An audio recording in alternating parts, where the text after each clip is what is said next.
Hello, c'est François. Bienvenue sur Pourquoi, le podcast qui vous embarque dans l'aventure de la prise de décision. Et oui, parce que la prise de décision, on y est confronté tous les jours. Et je sais pas vous, mais moi, je me suis toujours posé la question de savoir comment on prend une bonne décision, comment on prend une mauvaise décision, et existe-t-il même une bonne ou mauvaise décision ? Et donc, je suis parti à la rencontre d'entrepreneurs, artisans, artistes, pour comprendre comment eux prennent tous les jours leurs décisions. On parle d'expérience, d'inspiration, de méthodologie.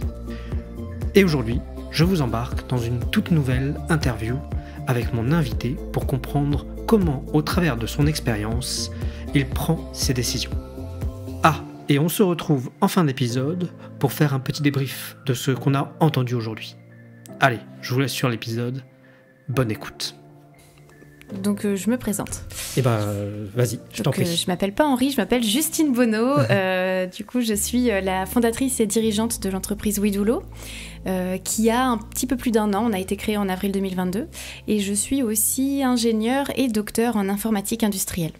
Ok. Et maman d'un petit garçon aussi. Ma deuxième question souvent est très rapide, c'est comment tu te décris dans ta vie professionnelle ? Qu'est-ce que tu fais ? Plein de choses. Je suis passionnée. Je pense que c'est si je dois donner un mot, c'est passionnée. Ok. Et je travaille à fond. Je suis sur plein de fronts en même temps. C'est bien et c'est pas bien parce que c'est pas toujours facile de faire les choses correctement quand on est sur 36 000 sujets. Mais j'aime bien ça. Ouais. Et ce qui est très intéressant, c'est que tu dis passionné et tu ne nous donnes pas beaucoup de choses. Donc forcément, ça convoite un peu l'intérêt.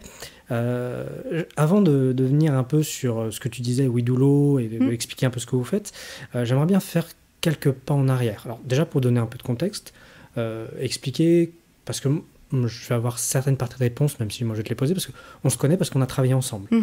Vous avez fait appel à Insaniam, donc, qui était mon ancienne entreprise, et on a pas mal échangé, donc je connais un peu ce que vous faites, dans les grandes lignes. Hein. T'avais vulgarisé, c'est quand même un gros boulot. Ouais, mais c'était vachement intéressant, donc je vais revenir dessus, mais j'aimerais bien revenir un peu, avant qu'on vienne sur Widulo, revenir sur ton parcours. Toi, en fait, t'as pas du tout commencé dans l'univers de Widulo, qui est dans, on va dire, le développement, entre guillemets, même si on y reviendra bien plus précisément. T'as vraiment été sur tout à fait autre chose au début. Il y a une histoire d'avion, Comment est né cet amour déjà pour l'avion ? Alors en fait, c'était un pur hasard, parce que à l'époque, quand j'étais petite, en fait, on partait en vacances en France. Donc, j'avais jamais pris l'avion. Et ça doit se faire toujours maintenant, mais il y avait eu en fait une pub dans mon collège, donc j'étais en 4e, pour passer le brevet d'initiation à l'aéronautique.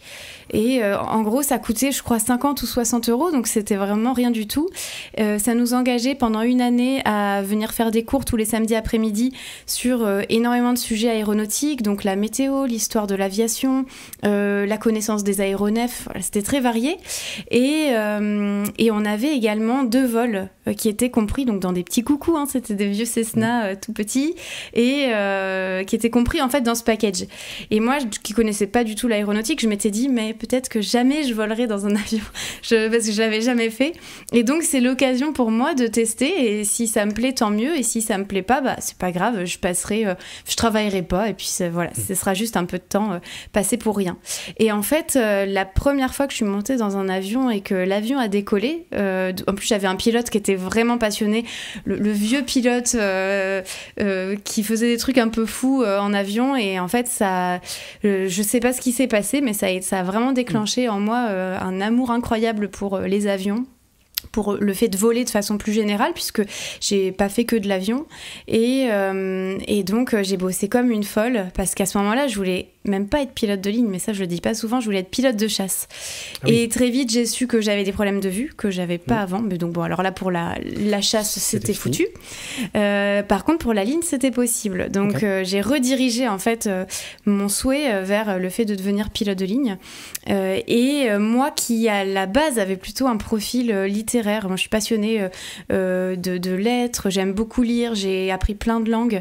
En fait, je me suis redirigée de force parce que j'avais cette ambition de devenir pilote vers les sciences et les maths. Ok. Voilà. Et du coup, tu as poursuivi et tu as été assez loin dans le métier de pilote, tu as été jusqu'à passer des concours et tout ça. Oui, en fait, du coup, à cette époque-là, donc c'était une époque un peu difficile pour l'aviation commerciale, il n'y avait plus beaucoup de moyens de devenir pilote de ligne. Et le moyen qui était le moins onéreux, c'était de passer le concours de l'École nationale de l'aviation civile, l'ENAC, concours de pilote de ligne, qui se passe après avoir fait une première année de maths sup, en fait. Okay. Donc, c'est un concours qu'on peut passer, auquel on peut réussir 3 fois la première étape. C'est un concours en étapes. Okay. Et moi, dans mon cas, j'ai réussi 2 fois la première étape et je suis allée la 2e fois jusqu'au bout du concours. Et je me suis fait éliminer à la dernière épreuve, en fait. Okay. Donc, c'était pas vraiment dans mes plans. J'avais pas de plan B. Ça sera peut-être une partie de tes questions à venir. En tout cas, à ce moment-là, j'avais pas du tout de plan B. Et je m'attendais vraiment pas à louper ce concours parce que pour moi c'était tout, je travaillais énormément, financièrement c'était pas évident aussi parce que je viens d'une famille modeste, donc moi j'avais plein de jobs en parallèle pour pouvoir aider mes parents à payer mon loyer, etc., parce que j'étais à Toulouse à ce moment-là. Et le jour où j'ai su que j'étais pas prise, vraiment j'y ai pas cru et en fait il a fallu se retourner très vite.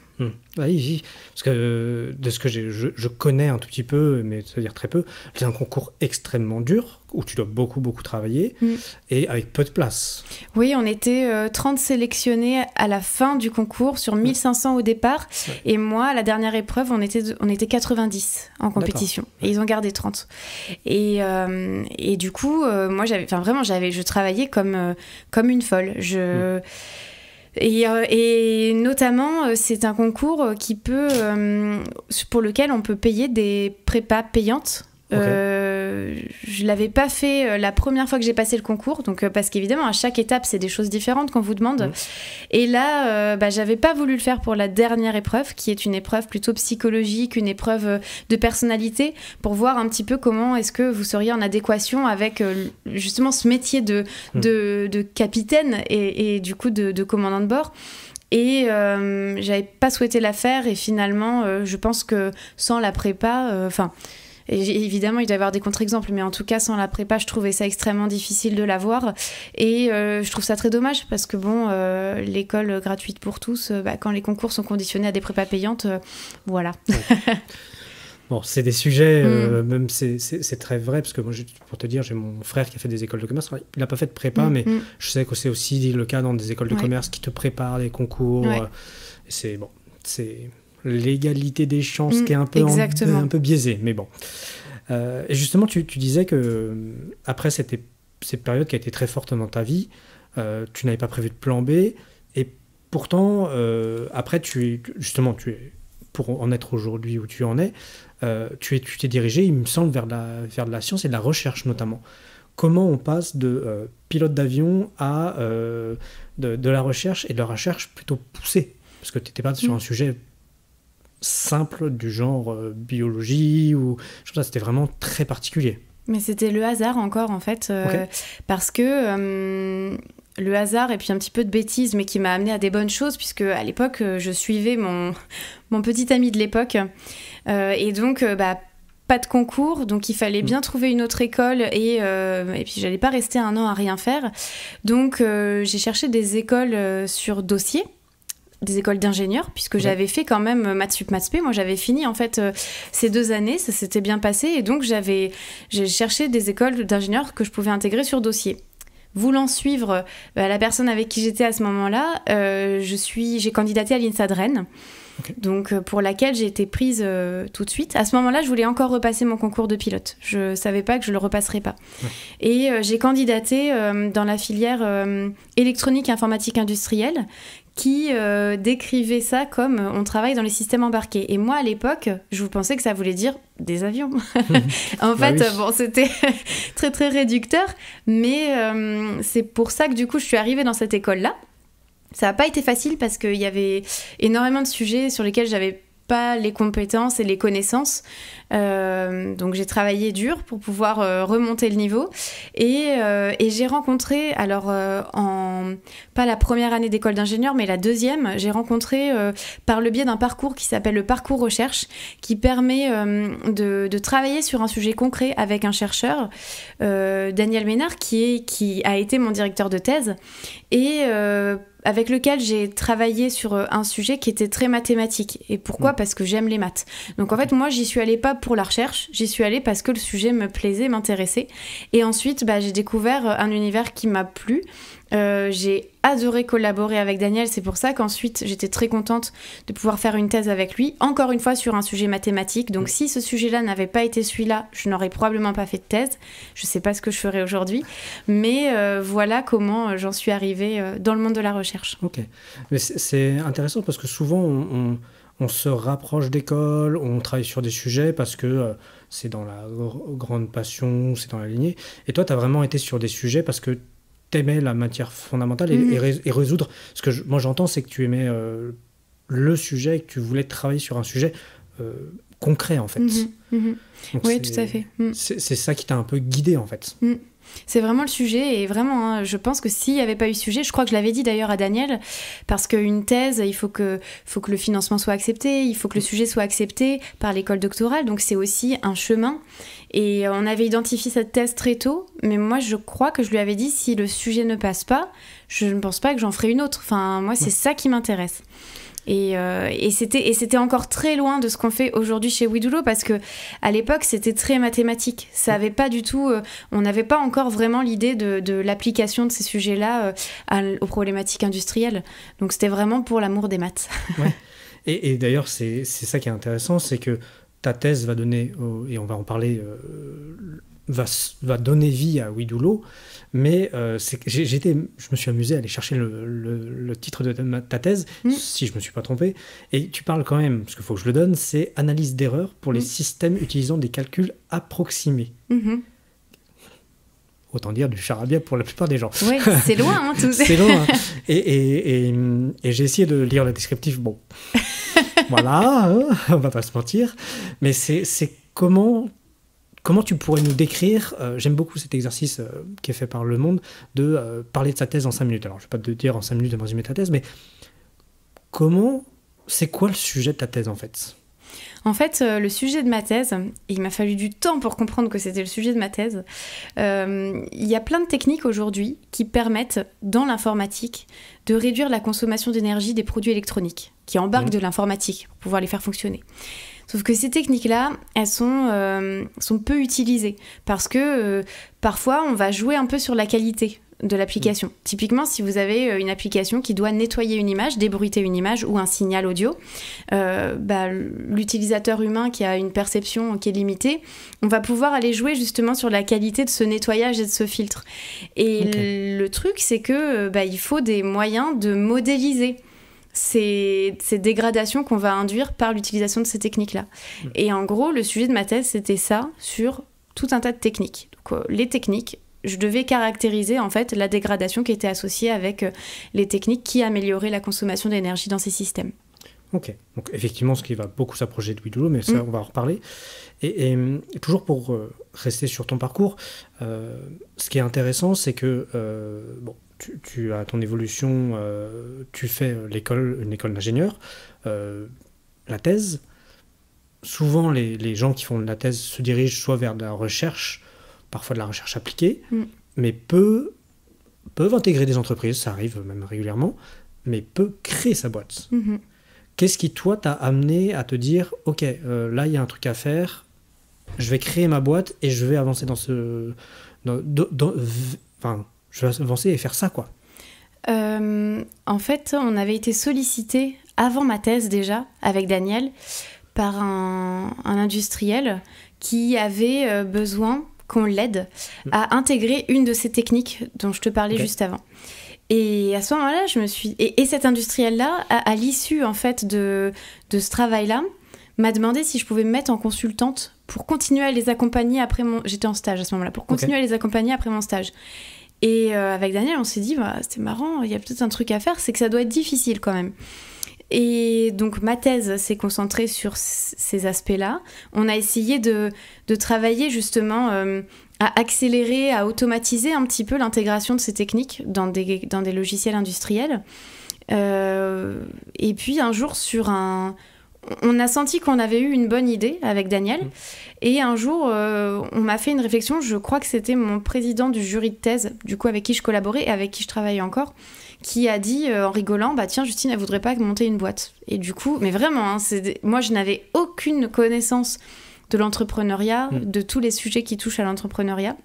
J'étais juste une chercheuse folle parce que j'ai monté ma boîte ensuite et du coup on s'est dit avec Daniel pourquoi pas essayer de regarder les choses un peu plus profondément. Donc c'était super parce qu'il m'a laissé prendre un peu de temps pour échanger avec des acteurs qui, je pensais, avaient le problème que je voulais résoudre.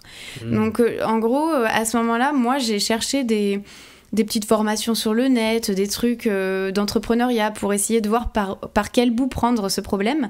Et la première chose qu'on m'a apprise, c'est aller discuter avec les gens pour essayer de vérifier qu'il y a bien un problème.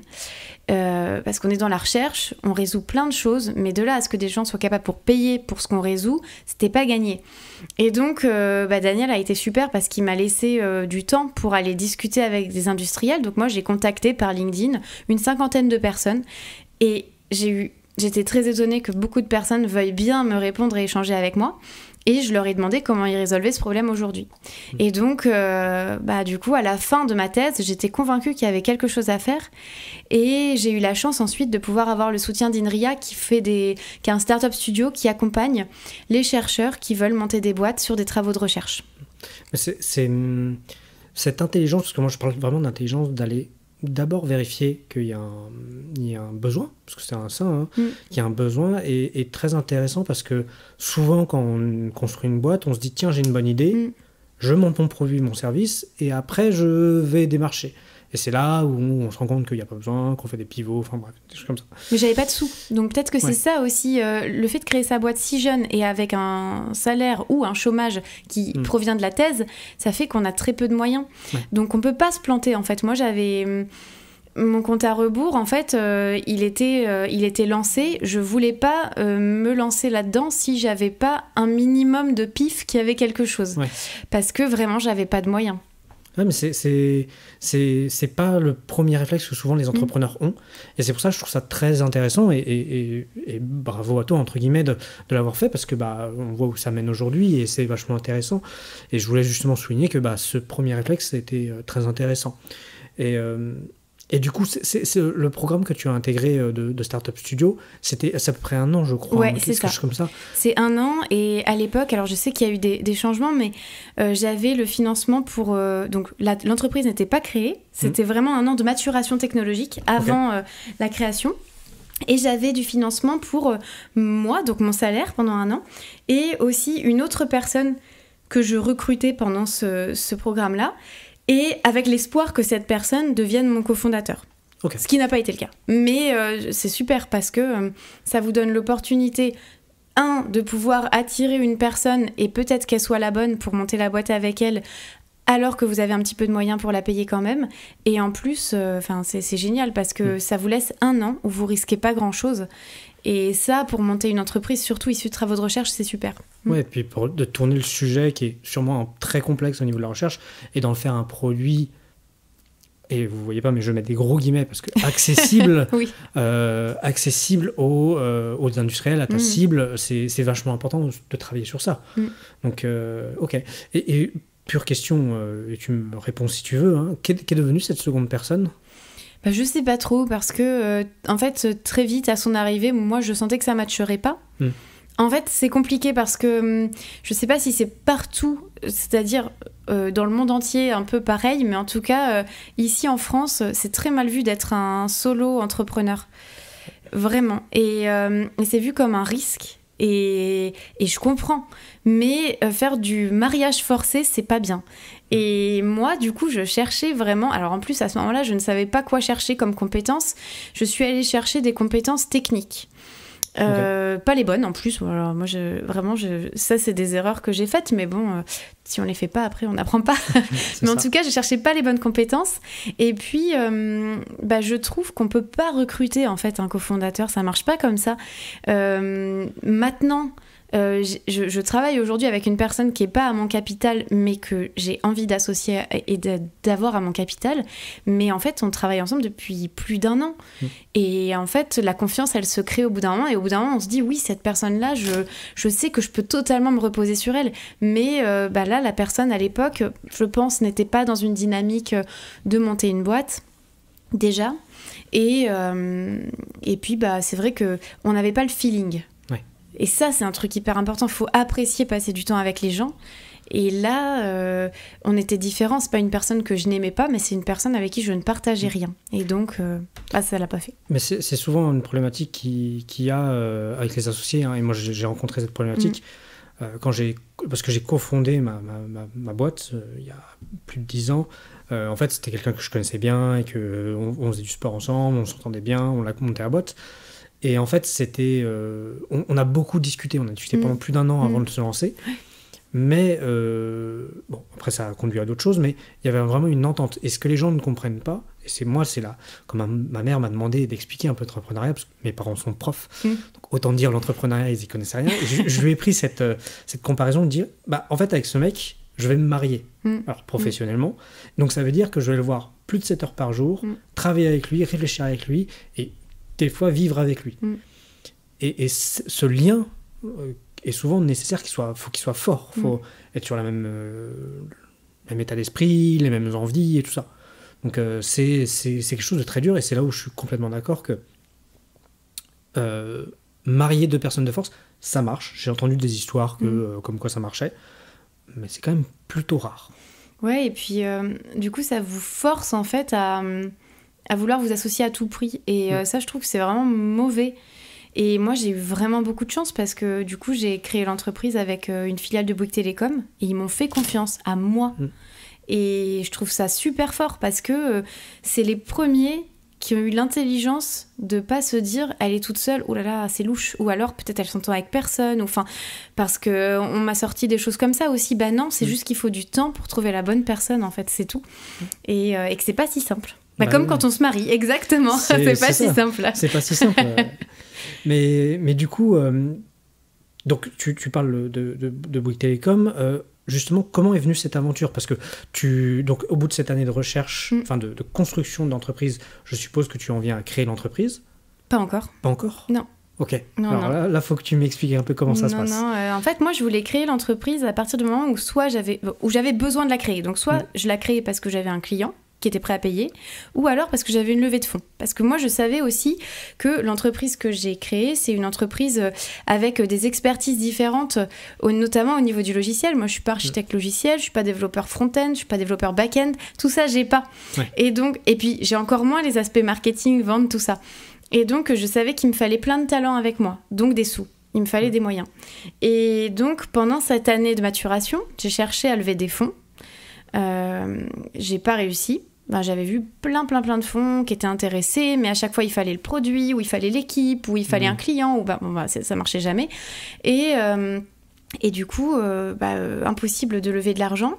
J'ai eu un bébé aussi pendant cette année-là. Donc, évidemment, j'avais pas non plus les mêmes frais qu'avant d'avoir mon bébé après. Et je savais que à partir du moment où je sortais de ce programme-là, donc où j'avais plus de salaire et où j'étais sur Pôle emploi, j'avais vraiment plus beaucoup de temps en fait, parce que mes indemnités étaient vraiment toutes petites. Pour un travail bien plus qu'à plein temps, parce qu'en tant qu'ancien entrepreneur, tu sais que c'est pas 8 heures par jour. On s'arrête pas à 17 Exactement, heures. Voilà. Et donc forcément des besoins de garde, etc. Et j'ai eu la chance d'avoir Daniel, c'est un peu ma bonne étoile aussi, qui est tout le temps là, qui du coup m'a refait un petit contrat de maturation technologique pour me permettre d'avoir 9 mois de plus pour essayer de lever de l'argent. Et je m'étais dit, si jamais j'y arrive pas, là, il faut que j'arrête. C'est qu'il n'y a rien. C'est que, voilà, tant pis, c'était pas un projet qui devait se concrétiser. Et un jour, sur LinkedIn, je suis tombée sur une annonce qui était poussée par quelqu'un de mon réseau pour un concours qui s'appelle X-Cube Flowers, qui est du coup, en fait, un concours pour favoriser l'innovation et l'accompagner par le biais d'un grand groupe. Et donc, c'est un concours qui se passe un peu comme une levée de fonds. Vous avez des dossiers, un business plan, vous avez des pitchs, ça passe par un comité d'investissement. Et c'est assez long parce que j'ai dû commencer à candidater en mai et j'ai su vraiment que ça démarrait en février. Et la boîte s'est créée en avril. Donc, c'était quand même assez long. Et je me suis dit, allez, c'est ma dernière chance, c'est mon dernier espoir, j'y vais, je tente de candidater. Et j'ai fait énormément de chemin pendant ce concours. Donc même si j'avais pas été sélectionnée, je pense que ça m'aurait énormément aidée parce que à partir du moment où vous passez la première étape, donc vous avez un premier dossier, ensuite vous passez une deuxième étape où là vous préparez un pitch, un autre dossier. Là, on nous affecte un coach et ce coach-là, il m'a mis vraiment un coup de pied dans les fesses et il m'a fait bosser et voir mon projet sous un autre angle que j'avais pas vu avant. Il m'a fait me poser la question où tu veux aller dans 3 ans plutôt que je pense que je peux avoir 200 000 euros d'aide, donc je vais faire ça. En fait, il m'a fait vraiment changer de façon de penser. Il t'a accompagné à avoir une vision. Que j'avais pas. Que j'avais pas du tout. Et j'ai de la chance parce qu'à chaque fois j'ai passé quand même ces étapes avant. Du coup, je pense que la passion que je dégage sur ce projet m'a permis d'avancer. Mais grâce à lui, j'ai vraiment changé la façon de voir mon projet et le potentiel que je voyais de ce projet-là. Et donc, j'ai été dans les 2 entreprises qui ont été créées à l'issue de ce concours en 2022, du coup. Ok. Et donc là, tu disais que donc tu finis le concours. Juste avant, tu avais créé un peu la boîte. Non, on a co-créé l'entreprise. Vous avez co-créé l'entreprise. Oui. Ah oui. Donc c'est même une forme parce que souvent, et quand tu en parlais, tu as été chercher des fonds, c'est souvent tu crées l'entreprise, et une personne prend du capital. Là, il y a vraiment une co-création. Donc c'est vachement intéressant. C'est je veux dire plutôt rare parce que tu es je vais prendre une image alors qui n'est pas du tout dévalorisante, mais tu es une personne seule avec un grand groupe. Ouais. Donc ça veut dire qu'il y a vos 2 noms sur le contrat et tout ça, ce qui est plutôt rare. Moi, c'est la première fois que je rencontre ça, donc c'est vachement intéressant. Et c'est top pour ce que ça doit t'amener. Et justement, ma dernière question, puis après on passera un peu sur la prise de décision et ça, parce que justement, j'ai plein de questions sur ce fonctionnement-là. Mais donc tu nous expliquais que chez Wedoulot, et peut-être je te le faire redire pour comprendre, c'est que vous intervenez sur la consommation des objets embarqués à travers le code. J'ai 2 questions. Peux-tu me réexpliquer comment vous intervenez et surtout, pourquoi ce domaine ? Parce que c'est le sujet de ta thèse. Pourquoi, toi, c'est un sujet qui t'importe, en fait ? Alors, donc, ce qu'on fait, c'est on développe un outil logiciel. Même si aujourd'hui, on travaille par le biais de prestations de services, parce qu'on utilise notre outil en interne, mais on est en train de le roder et de le finaliser. Mais on développe un outil logiciel qui va récupérer le code qui est développé en fait pour être mis sur une voiture, sur un robot, peu importe. Et en fait, on va aller analyser ce code-là. Et ce qu'on va regarder, c'est est-ce que le code qui a été écrit par un développeur correspond très bien au processeur qui doit le faire tourner. Et c'est vraiment à ce niveau-là qu'on intervient. Donc nous, on va vraiment rentrer très très très bas niveau. Donc aujourd'hui, il y a vraiment la tendance du low-code, no-code, on remonte les couches. Nous, c'est le contraire en fait. Notre objectif, c'est de faire en sorte que le code tel qu'il a été écrit, il utilise au mieux les ressources du processeur qui le fait tourner. Et ça passe par aller analyser les instructions assembleurs qui sont derrière. Donc là, on rentre un peu dans les détails, mais tous les petits trucs super intelligents qui ont été mis pour faire en sorte que ce processeur soit hyper performant, généralement, un code tel qu'on l'écrit, si on n'a pas tous ces trucs-là en tête, ça va jamais aller utiliser ces ressources-là. Et nous, notre but, c'est que ça le fasse de façon automatique. Donc, on renvoie un code qui utilise ces ressources de façon automatique. Ok. Donc vous optimisez le... En fait, le hardware a des spécificités techniques pour être optimal, pour être utilisé de manière optimale. Il a certaines spécificités techniques. Et en fait, le code qui est fait n'exploite pas ce hardware de façon optimale. Exactement. Ok. Et donc votre travail, c'est justement d'adapter au maximum pour obtenir la plus grande satisfaction, la plus grande optimisation de ce hardware. Okay. C'est ça. Et pourquoi on a choisi ça ? Je suis pas une écolo avec dans les manifs, etc. Par contre, je suis quand même très sensible à tous ces sujets-là. Et je peux pas entendre... franchement, attendez, aujourd'hui, on va pas s'embêter à optimiser un code, on va aller chercher un GPU. Je peux pas entendre ça. Je trouve que c'est bête et que... en fait, le problème, il faut le poser d'une autre façon. Il faut rendre accessible facilement cette phase d'optimisation à tout le monde. Et pour moi, parce que moi, j'en ai plein qui m'ont dit « mais ça me coûte plus cher, en fait, de mettre 3 ingénieurs à faire l'optimisation ». Et donc, c'est pas fait. Et donc, on va prendre un processeur plus gros qui va consommer plus, qui va prendre plus de silicium. Ça, je peux pas l'entendre. C'est trop dommage, en fait. Et aujourd'hui, on agit sur tout un tas de trucs. Agissons là-dessus aussi parce qu'on se rend difficilement compte sur du code embarqué, ça consomme pas beaucoup. On a déjà en tête quand même ces contraintes. Nous, on commence à travailler aussi sur du code qui tourne sur des serveurs. Okay. Et là, l'impact, il est tout autre. Ah oui. Et là, les développeurs qui développent des logiciels qui tournent sur des serveurs ont souvent encore moins, en fait, cette sensibilité aux ressources qu'il y a derrière, parce que c'est très immatériel, on le voit pas, on pousse notre code sur un serveur et on se rend moins compte. Et nous, on se dit, si on pouvait avoir une moulinette super facile d'utilisation, que tout le monde puisse utiliser et appuie sur un bouton et qu'au moins ce qu'on développe, on est sûr que ça utilise au mieux les ressources, au moins c'est un petit pas pour aller dans la bonne direction. Et ce qui est vachement intéressant, c'est que comme tu dis, c'est très caché en fait, parce qu'on parle vraiment de consommation énergétique. Alors vous sur les éléments embarqués, moi j'étais resté sur ça parce que on travaillait sur ça ensemble, mais maintenant sur les serveurs, donc c'est vachement... En fait, c'est toujours des coûts cachés qu'on n'estime pas, alors que tous ces éléments utilisent de l'électricité. Et vous avez des chiffres de réduction de consommation ou d'optimisation assez affolants. Alors, je vais donner un chiffre, tu me corriges, c'est pas le bon, mais j'ai vu sur votre site jusqu'à 60%. Tout à fait, donc, ce qui est des optimisations, c'est pas... Sur des produits qui tournent en plus, qui sont vraiment... c'est pas juste sur un prototype, c'est sur un produit opérationnel. Et par exemple, alors, je sais pas si c'est 60%, c'était sur de la voiture, mais on parle de voitures, des voitures, il y en a des millions, quoi. Donc, même si c'est sauver tout à fait, toute petite chose, en fait, sur des millions de voitures, l'impact peut être assez énorme. Ouais. Et tu parlais de silicium, quand on voit les problèmes qu'il y a de les récupérer, voilà. Ok, c'est vachement intéressant et c'est vraiment Enfin, pour moi, il y a de l'avenir, mais bon. On espère, en tout cas. En tout cas, on fait tout pour. C'est difficile, on sait qu'on a des vrais challenges de recherche. Et le produit, pareil, il faut qu'il s'intègre dans les environnements des clients. C'est difficile.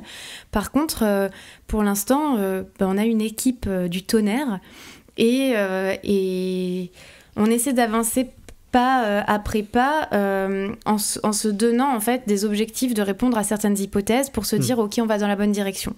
Pour l'instant, on pense qu'on va dans la bonne direction. Et on continue. Mais en tout cas, on fait tout ce qu'on peut pour que ça avance. Et moi, en tout cas, je suis très fière de l'équipe et du travail qu'ils ont fait sur cette première année. Et bien justement, tu dis, j'en viens sur la prise de décision, c'est que je vais avoir plein de questions, mais on va commencer par le début. Justement, tu dis, avec l'équipe, on avance pour répondre à des premiers objectifs ou des premiers challenges. Comment, aujourd'hui, toi et l'entreprise, vous dites, OK, on va aller là, parce que je suppose que, vu le domaine sur lequel vous travaillez, le champ des possibles est très grand. Je pense que vous vous adressez pas, parce que quand on parle de hardware, il y a aussi beaucoup de hardware différents. Bien sûr, ouais. Comment vous décidez, OK, on va sur ce segment qui est peut-être 1% de ce qu'on pourrait faire, mais on va sur 1%, puis après on ira sur l'autre pourcent. Comment vous êtes approché? Est-ce que c'est... Voilà. En fait, la première année, et là, du coup, j'ai été super bien accompagnée par mon directeur marketing et communication, qui avait déjà monté son entreprise dans le passé. Et ce qu'il m'avait dit, c'est que la première année, il faut tester et voir, et en fait, apprendre de cette première année. Donc, on a l'impression d'être un peu tout fou et d'aller dans tous les sens. Mais à l'issue de cette première année, on a su ce qui marchait et on a su là où il y avait les besoins les plus forts. Et donc, c'est comme ça qu'on a priorisé en fait nos secteurs parce que... et d'ailleurs, c'était les secteurs qu'on avait priorisés dans notre plan au départ. Donc, c'était nickel. Mais, mais c'est vrai que, typiquement, le secteur du transport, du véhicule au sens large, on a senti que c'était là parce qu'il y avait un très gros changement dans la façon dont étaient conçus les véhicules aujourd'hui, vraiment définis par le logiciel, avec des millions de lignes de code. Et donc, après avoir testé, contacté des tonnes de prospects, en fait, on a perçu que oui, c'est là qu'il y a vraiment un besoin prioritaire. Mais c'est vraiment une année où on a testé. Et la chance qu'on avait, c'est qu'on avait les moyens de tester. Donc ça, c'était une grosse chance pour nous parce que souvent, il faut aller très vite, il faut rentrer du chiffre et donc on n'a pas forcément le temps de faire cette étape d'apprentissage. Et nous, c'est vraiment comme ça qu'on s'est décidé sur nos secteurs prioritaires. D'accord. C'est marrant parce que je vais faire le parallèle, mais on retrouve cette approche comme toi, tu as fait ton approche à la base sur ton sujet et ta thèse. Enfin, ton c'est produit. scientifique. Hein, c'est marrant parce que justement, tu vois, tu parles du mot scientifique, mais la plupart des entrepreneurs, pour avoir beaucoup navigué dans le monde entrepreneurial, n'ont pas du tout cette approche. Et j'ai fait un podcast juste avant celui-ci, enfin il y a 2 semaines, avec des gens scientifiques également, alors tout à fait autre sujet, qui font de la dendrochronologie, et qui ont, pareil, c'est un scientifique qui a monté sa boîte, mais parce qu'il a répondu à un besoin qu'il estimait. Et en fait, c'est là où, tu vois, moi je parle beaucoup dans ce podcast de prise de décision, et que en fait, peut-être tu ne t'en rends pas compte, mais tu as une approche décisionnelle, de moins sur cette partie-là, bien différente de la plupart des gens. Voilà. Et c'est scientifique. Ah tu verrais les petits tableaux quand je dois prendre une décision, je peux t'assurer que oui, c'est très rationnel en fait. Je pose les choses parce que y a de l'instinct et en fait c'est marrant parce qu'en général l'instinct me dicte ma décision, donc je sais quelle décision je dois prendre. Par contre ensuite, tu sais, tu prends pas une décision comme ça en claquant des doigts, donc en fait tu as du temps qui passe. T'as le temps de changer d'avis et pour pas changer d'avis, je suis obligée de poser les choses et de rationaliser les choses. Mais en général, ça passe par l'instinct d'abord. Et je sais au fond de moi ce que je dois faire. Ok. Et est-ce qu'on peut rentrer un peu dans le détail de comment tu poses les choses ? Si tu veux, c'est simple, hein, je fais juste je fais des tableaux de pour et de contre, enfin vraiment ça n'a rien de très sorcier. C'est vachement intéressant. Mais c'est vraiment, voilà, c'est sur des décisions, surtout quand ça a lieu sur des sujets humains, où en fait là c'est difficile parce que du coup il y a aussi, comment dire, ces émotions qui rentrent en jeu pour essayer justement d'éviter ça. L'idée c'est de poser des faits. Et donc, je me fais des tableaux de pour et de contre, avec vraiment, en essayant d'être le plus factuel possible. On m'a fait faire aussi, et ça c'est par le biais du coaching que j'ai par Xcube, donc avec Bouygues Telecom Flowers, on m'a fait faire aussi des matrices de risque. J'ai un petit peu plus de mal à les faire, c'est plus difficile, mais une fois j'ai eu une décision à prendre aussi qui n'était pas évidente et qui pouvait avoir des très très gros impacts pour mon projet. Et on m'a dit, c'est simple, tu te fais tous les cas. Qu'est-ce qui peut arriver du moins pire ? Enfin, en gros, tu notes tous les cas et après, tu essaies un peu de quantifier du coup de l'impact que ça pourrait avoir et ensuite, tu essaies de trouver des solutions, histoire d'avoir des plans B pour tout.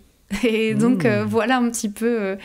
je le fais pas tout le temps, mais quand c'est une très très grosse décision, c'est ce que j'essaie de faire. Ouais, mais c'est vachement intéressant parce que, et tu vois, ça peut te sembler, parce que là, quand tu me l'expliques, pour toi, je pense que ça te semble évident. C'est un petit tableau, quoi. Mais moi, j'ai rencontré des chefs d'entreprise où ils font tout à l'instant, en fait. Et c'est pas, je pose, et même et je respecte tout à fait. Hein. Moi, je suis pas, c'est juste des méthodologies différentes. Mais c'est ça qui est intéressant, je trouve, dans ton approche, c'est que toi, tu as l'instinct qui est, guidé par tout ce que tu as fait sûrement avant. Et en fait, tu te fais un tableau pour quand même un peu vérifier cet instinct ou ne pas changer. Parce que je suppose que tu as l'instinct, mais tu fais ton tableau et tu te rends compte que ça va dans le sens contraire de ton instinct. Tu y réfléchis. Ça veut pas dire que tu vas contre, mais voilà. Et donc, c'est vachement intéressant cette décision, et notamment sur des sujets humains qu'on discutait un peu avant le podcast, qui peuvent poser beaucoup, beaucoup de questions. Oui, puis je suis pas toute seule aussi. Enfin, moi, je tiens beaucoup à mon équipe. Je trouve que, évidemment, sans mon équipe, je ne suis rien. Et WeDoLo, c'est rien du tout. Et donc, j'implique beaucoup l'équipe dans ce genre de décision. Parce que... alors, c'est moi qui tranche à la fin. Par Oui. contre, c'est hyper important quand même que j'ai cet échange avec les différents membres de l'équipe pour avoir leurs avis à eux aussi, parce que peut-être qu'il y a quelque chose que j'ai pas vu, ou enfin, ça pour moi c'est aussi essentiel. Et j'en viens, parce qu'il y a la partie équipe, mais tu l'as mentionné plusieurs fois, il y a donc Bouygues Telecom Flowers qui t'accompagne, enfin qui est membre de cette entreprise. Et je disais que comme quoi c'est une configuration plutôt inédite. Comment se passe la coordination entre vous? Comment, notamment dans la prise de décision, est-ce qu'ils ont beaucoup d'impact, pas beaucoup d'impact? Tu as parlé qui t'accompagnait. Comment ça se passe? Il y a 2 échelles en fait. On a finalement 2 entités qui nous accompagnent. On a une entité qui nous accompagne plutôt quotidiennement quasiment, qui est Xcube, donc qui ne sont pas Bouygues Télécom, qui sont là vraiment pour nous aider. Enfin, évidemment, c'est de moins en moins parce que je commence à grandir en tant que chef d'entreprise et je commence à un peu plus savoir par moi-même. Mais au début, j'appelais tout le temps mon coach en mode pompier.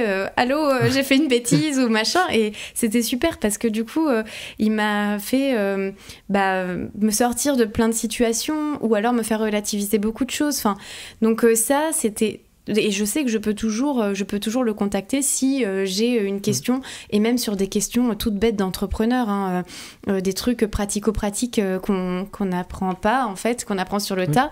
Donc ça, c'est super, et on les voit toutes les semaines. On a des échanges toutes les semaines.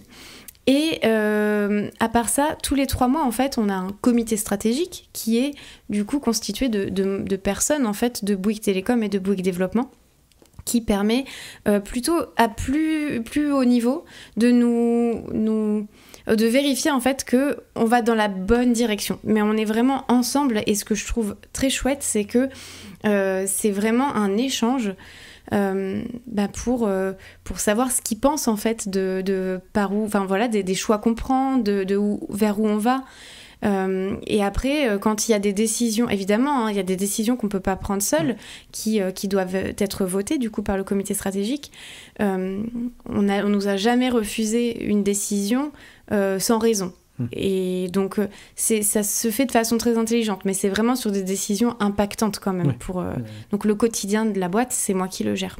Ok, mais c'est vachement intéressant d'avoir ces 2 niveaux de l'accompagnement, et même ce comité stratégique qui est ce que je pense manque à beaucoup d'entrepreneurs quand on se lance, c'est d'avoir un organe qui permet de sortir un peu et de se dire, ok, c'est des personnes qui sont pas là dans l'opérationnel, qui peuvent dire, attends, là tu dérailles, ou là tu vas dans le bon sens, et ça, qui n'ont pas forcément toujours raison, mais qui au moins ont une approche beaucoup plus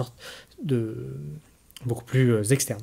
Oui, et puis tu vois, cette prise de recul, s'ils n'étaient pas là, je ne sais pas si je la ferais. C'est pas facile aussi de lever le nez. Tu vois, sur le dernier comité stratégique, c'est rigolo parce que plus l'entreprise se structure et moins j'ai l'impression de servir à quelque chose. Pourtant, c'est drôle ce que je vais dire, mais pourtant je suis de plus en plus occupée et j'ai de moins en moins de temps. Mais j'ai l'impression de servir moins parce qu'en fait, j'ai des chefs d'équipe sur lesquels je me repose.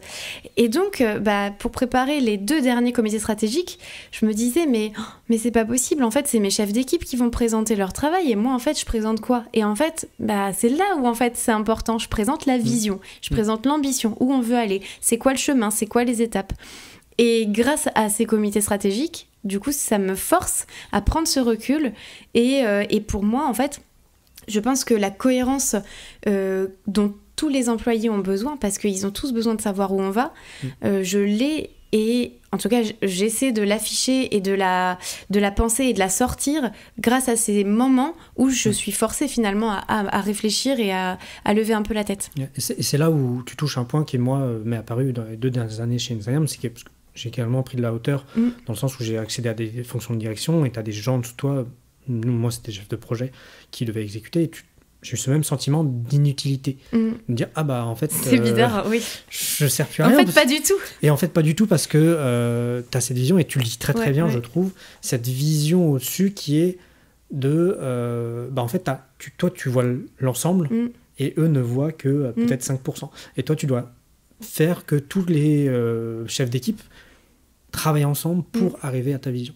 Donc moi, c'est un point et merci d'être aussi franche, parce que c'est vraiment quelque chose que les gens n'expriment pas beaucoup, je trouve, et qui est vachement important et qui est très perturbant quand tu fais monter des équipes. Bah oui, parce qu'en fait, au début, en plus, surtout en mode start-up, tu fais tout. Tu fais tout et donc tu sais tout. Et en fait, petit à petit, le fait de prendre de la distance, ça fait bizarre. Ça fait bizarre. C'est très bizarre. Ouais.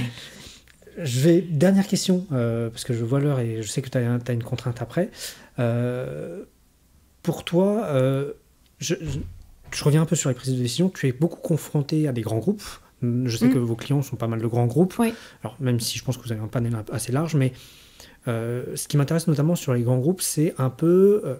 les grands groupes sont réputés pour avoir des processus de décision plutôt longs. Voilà. On ne va pas se cacher, parce qu'il y a beaucoup de personnes impliquées. Comment toi, dans l'opérationnel de tous les jours, ça t'impacte aussi, et dans ta prise de décision un peu? Là, c'est plus un peu l'aspect commercial et tout ça. C'est une bonne question. On a une façon de piloter notre trésorerie avec plusieurs échelles. Donc on a... Maintenant, on sait à peu près combien de temps ça met, parce qu'il y a la prise de décision, mais ensuite, il y a le paiement. Et ça, c'est autre chose. Ça, c'est encore plus long. C'est super long. Donc, maintenant qu'on le sait, parce que on s'est fait avoir sur les premiers, maintenant qu'on le sait, nous, en fait, on gère aussi notre trésorerie en décalant justement ces rentrées d'argent par rapport à ce qu'on... En fait, on essaie de voir le pire cas, quoi.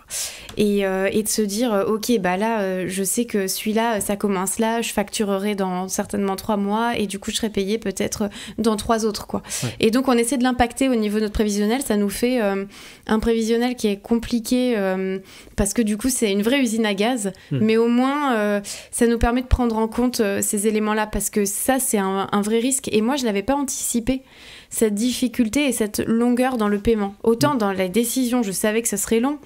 Par contre, dans le paiement, le fait que ça passe par plein d'organismes différents, oh, la facture s'est perdue, enfin, oui, ça, je l'avais pas tellement, je l'avais pas anticipé. Et donc, nous, on a modélisé ça. Je sais pas si c'est la bonne façon de le faire, mais au moins, c'est rassurant, parce qu'on sait que, même si, en général, on anticipe mal, parce que ça se passe toujours encore plus long que ce qu'on a anticipé, mais c'est notre façon de le prendre en compte. Ok. Je suis assez impressionné, je le dis dans le podcast, parce qu'on se connaît, on a déjà échangé ensemble, mais je suis assez impressionné par la maturité. T'as vu les débuts, en plus c'était au tout début de l'entreprise. Ouais. C'était au tout début, et je me rappelle parce qu'on s'est croisés sur un salon, enfin c'est pas moi personnellement, c'était Alexandre. L'entreprise n'existait pas. N'existait pas encore. Et Alexandre, je me rappelle, il est sorti du salon, il m'a dit, outre le fait qu'on allait potentiellement travailler ensemble, il m'a dit, si son idée marche, ça va être juste dingue. et c'est vrai. Et après, on a travaillé ensemble, et maintenant, j'apprends à te connaître aussi un peu plus, notamment sur l'aspect entreprise, et je suis assez bluffé par la maturité dont tu ressors sur la partie entrepreneuriale. Et je trouve ça juste dingue, et merci pour ton honnêteté et ta franchise, en tout cas. Super gentil, mais non, ça me... c'est chouette aussi, puis ça c'est super sympa de me le dire, parce que nous on le voit pas du coup, et c'est vrai que parfois je me dis, mon coach, je me demande ce qu'il se dit, parce que lui il a vu encore plus le début et le projet, au moment où en fait c'était une idée hyper technique que je vulgarisais pas du tout. Et d'ailleurs auprès d'Alexandre, il m'avait tiré les verres du nez pour que je puisse vulgariser. Moi j'aimais pas trop ça, parce que je me disais je sais de quoi je parle quand même, et en fait il s'est passé tellement de choses, mais souvent cette rétrospective on la fait pas, on la fait pas, ou on nous la fait pas, donc merci, c'est très appréciable. Et avec grand plaisir. Et puis même si je sais que j'aurais plein d'autres questions à te poser, je vais m'arrêter là parce que je sais que t'es prise, donc en tout cas, merci beaucoup pour ton temps. Et puis, très vite, j'espère. En tout cas. Avec grand plaisir. Merci à toi. À bientôt. À bientôt. Voilà, c'est fini. J'espère que ce podcast vous a plu. Moi, j'ai adoré. J'espère qu'il vous aura permis de comprendre un peu comment mon invité réfléchit, comment il aborde les situations. Si vous avez aimé ce podcast, je vous invite à vous abonner, à liker et à surtout le partager si vous pouvez. Merci beaucoup et à dans 2 semaines.